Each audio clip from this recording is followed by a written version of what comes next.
Assalamualaikum warahmatullahi wabarakatuh. Alhamdulillah, Alhamdulillah binikmatil iman wal islam. La haula wa la quwata illa billah. Asyhadu an la ilaha illallah wahdahu la syarikalah. Wa asyhadu anna Muhammadan abduhu wa rasuluh.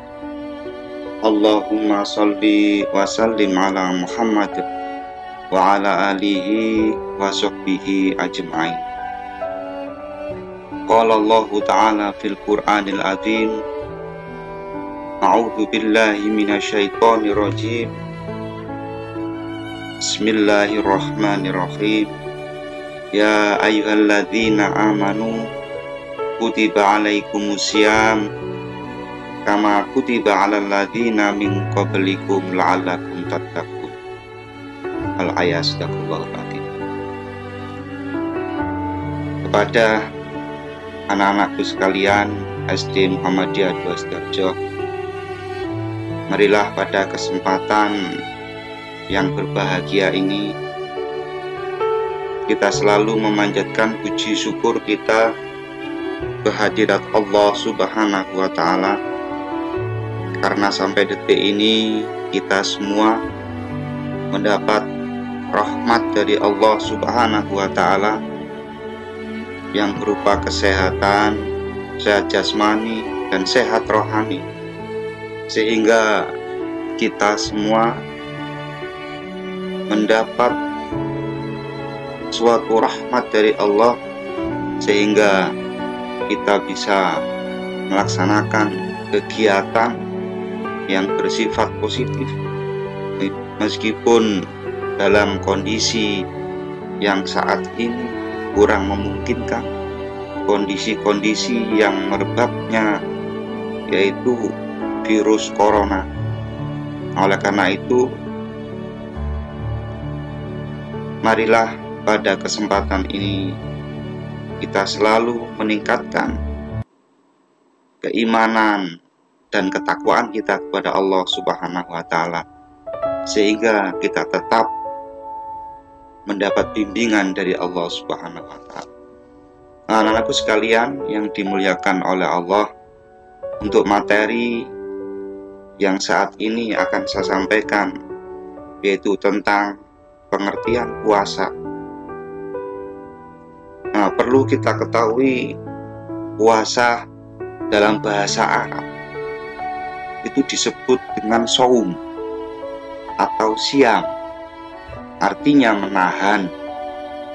Nah, definisi puasa dalam syariat itu adalah beribadah kepada Allah Subhanahu wa Ta'ala dengan cara menahan diri dari segala hal yang membatalkannya, yang dimulai yaitu sejak terbit fajar, subuh, hingga tenggelamnya matahari yaitu maghrib.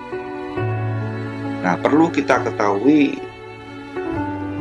bahwa dengan melaksanakan ibadah puasa, diri kita akan menjadi sehat.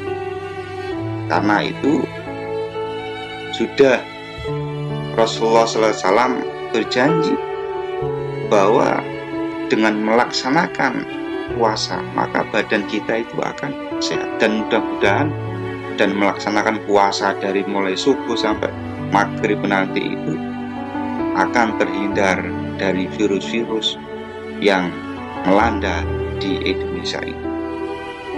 Anak-anakku sekalian dimuliakan oleh Allah, selanjutnya puasa di bulan Ramadan. Ya, puasa di bulan Ramadan itu adalah merupakan puasa yang diwajibkan oleh Allah Subhanahu wa Ta'ala. Arti kata Ramadan ini perlu kita ketahui. Ramadan sendiri itu diambil dari bahasa Arab, yaitu Ramadan atau Ar-Ramad, yang memiliki arti panas, membakar. Apa yang kita bakar? Yaitu membakar dosa-dosa kita yang sebelum berpuasa, sebelum kita melaksanakan puasa, kita melakukan perbuatan dosa, maka ketika di bulan puasa ini, di bulan Ramadan ini, maka arti Ramadan sendiri adalah membakar itu dosa-dosa. Dengan apa? Dengan melakukan yaitu amalan-amalan yang baik, yaitu amalan yang soleh, amalan-amalan yang mendapat perintah dari Allah Subhanahu wa Ta'ala, dan menjauhi yaitu apa yang dilarang oleh Allah Subhanahu wa Ta'ala. Nah, anak-anak sekalian yang dimuliakan oleh Allah, selanjutnya macam-macam puasa. Puasa itu terbagi menjadi dua macam, yaitu ada puasa yang disebut dengan puasa wajib dan puasa sunnah. Puasa wajib dalam hal ini adalah yaitu puasa Ramadan yang kita kerjakan saat ini. Itu namanya puasa wajib. Nah, sedangkan puasa sunnah adalah puasa, ini ada yang namanya puasa Senin dan Kamis, ada namanya puasa Daud, sehari puasa sehari tidak, dan banyak lagi puasa-puasa sunnah yang dilakukan atau dikerjakan di luar bulan Ramadan. Anak-anak sekalian yang dimuliakan oleh Allah, mengapa umat Islam diwajibkan untuk berpuasa? Karena puasa termasuk rukun Islam yang keempat. Syahadat, sholat, zakat, puasa, dan yang terakhir adalah haji. Nah, karena termasuk rukun Islam, maka diwajibkan yaitu puasa Ramadan. Di dalam Al-Quran, surat Al-Baqarah ayat 183. A'udzu billahi minasyaitonir rajim. Bismillahirrahmanirrahim. Ya ayyuhalladzina amanu kutiba alaikumusiyam kama kutiba alal ladzina min qablikum la'allakum tattaqun.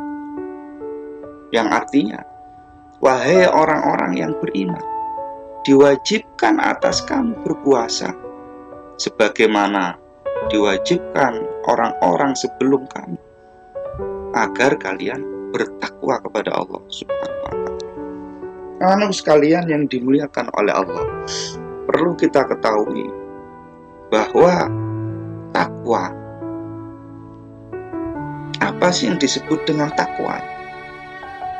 Takwa adalah menjalankan perintah Allah dan menjauhi apa yang dilarang oleh Allah Subhanahu wa Ta'ala. Dan itu dalam kondisi apapun, baik kondisi yang sempit maupun kondisi yang lapang, kondisi susah maupun kondisi yang kecukupan, kita tetap saja melaksanakan yaitu takwa kepada Allah Subhanahu wa Ta'ala. Ini ada kisah tentang Khalifah Umar bin Khattab. Perlu kita ketahui bahwa kisah ini diriwayatkan oleh Abdullah bin Dinar bahwa suatu hari ia berjalan bersama Khalifah Umar bin Khattab dari Madinah menuju ke Mekah. Nah, di tengah perjalanan beliau bertemu dengan seorang anak yang sedang menggembala kambing yang sangat banyak hingga hampir menutupi lereng bukit saking banyaknya kambing. Maka terbesit ide dalam pikiran sang khalifah untuk menguji kejujuran anak yang mengembalakan kambing.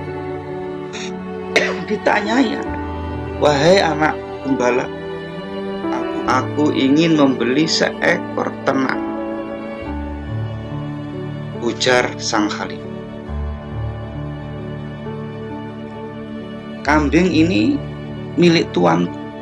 Aku hanya seorang budak yang mengembala kambing, jawab si anak itu. Sang khalifah bertanya lagi, kambingmu banyak sekali.